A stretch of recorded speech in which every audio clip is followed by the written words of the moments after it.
So we can't be serious. The Nasdaq has run over 20% since January 3rd's close. I don't know about y'all, but this is absolutely insane. Last week I told you guys the Nasdaq 100 was approaching resistance and the market just didn't care, right? Monday, Tuesday, we ended up coming down, and on Wednesday, we didn't have no bad news, and the market just started to rip. We saw it all across the markets, and Friday's close was tremendous across all equities besides gold. Yeah, I know if gold is going up, most likely the rest of the market is going down. So in today's video, I want to go over some of the things that happened this week. We didn't have no bad news, no bad banking data. So we're going to take it straight to the charts. I'm going to show you guys some key levels on the SPY, key levels on the QQQ. I'm going to show you guys how I had to switch my mindset from that bearish sentiment that I had in the markets earlier last week when I dropped that video, and how I had to switch gears and start to look for some opportunities on the bullish side. So we're going to get into all of that, and I had a killer trade on Disney that I want to show you guys how I got in that trade, the catalyst that I used for that trade, and why that trade was so successful. Y'all already know it's your favorite investor.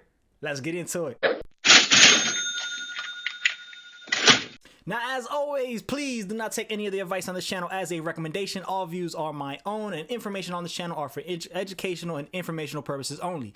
This is not financial advice and should not substitute for financial advice from a professional. So let's hop over into the SPY. This is the daily chart. I told you guys a few weeks back that we want to make sure that we're watching this 380 level down here. We ended up bouncing off of it really nice, and now we've continued to push upwards.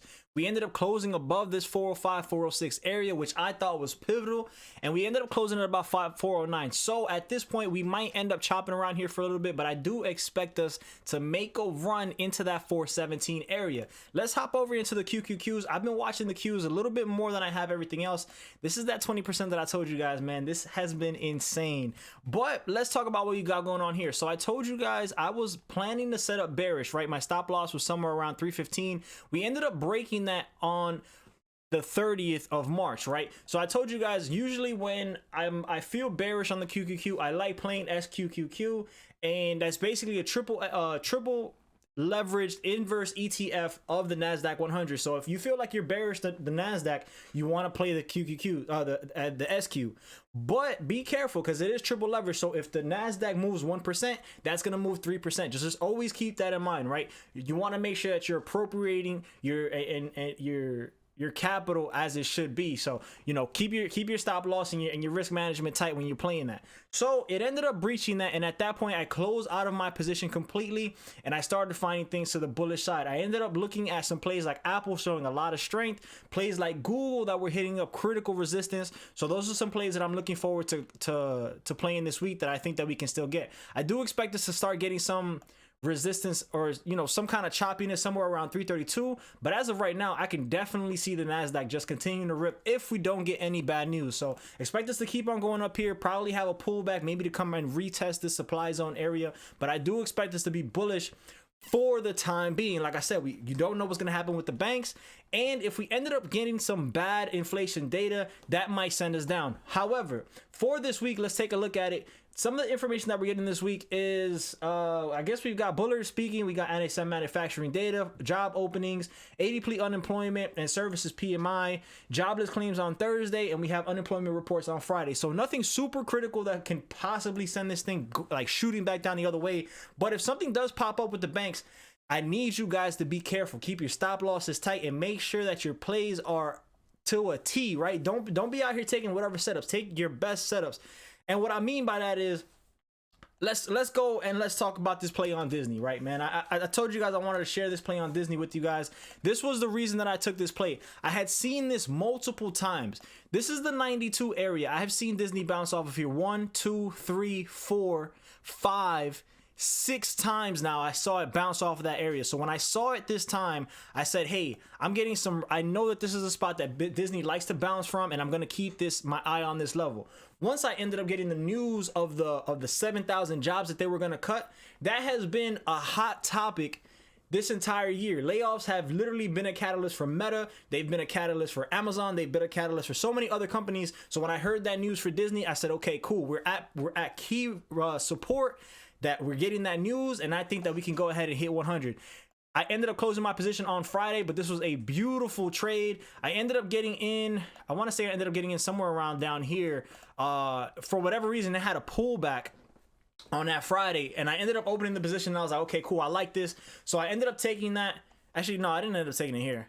My price was around like 94, so I ended up taking that trade there. So about $5 a share, exited at 100. I'm not playing no games. I'm gonna enter my trades, take my profits. You know what I'm saying? Don't play around in these markets, man. As soon as something goes up and you're ready to take your play, go ahead and do it, man. Don't be holding on to it. So like I said, that was the moment where I had to make sure that I switched my mindset, right? Let's go back to the cues, and I just want to show you guys exactly where I switched. I saw this rejection down here, and I said, okay, cool. I've seen this candle before. If we ended up getting some bullish sentiment from here, right, dictating that we're not going to continue going further. Basically, the market opened up here. We closed down here, but at one point we closed almost as low as 304.83. So since we didn't close all the way down there, and you have this nice wick to the bottom side, that means that the bulls were starting to fight back from that point. As soon as we got Wednesday's close, and I saw that we closed above any of the points that we had closed off before, like we're closing much higher than any other point that we've had. We rejected here, couldn't close there, couldn't close above here, couldn't close above there. Now we finally got the close above. I said, oh man, the market has definitely taken a turn. On Thursday, we definitely got that nice rejection wick down to the bottom side, indicating that we're still gonna have further upside movement, and then we get a 1.5% day, 1.66% day on Friday.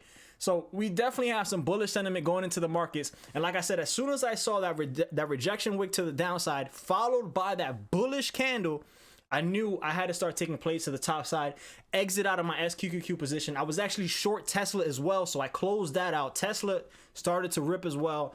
And I started to look at some trades on the other side. So this is how I kind of flipped myself, and I said, okay, I have my levels. I know where I want to get out at. I know where I want to get in at.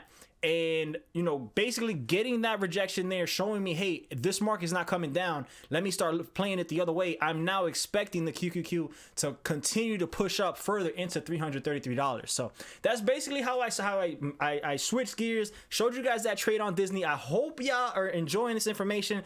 Let me know down in the comments if y'all are rocking with that. And if y'all can, please make sure y'all hit that like and subscribe button for more future content, so I can keep on coming out here and giving y'all the sauce, man. But anyways, it is Sunday. I'm gonna keep on reviewing these charts. We're gonna get ready for Monday and this market open. I hope y'all have a good one. Y'all already know, man. It's your boy, Mr. Rush. You don't do nothing I wouldn't do. I'm gonna catch y'all boys on the next one.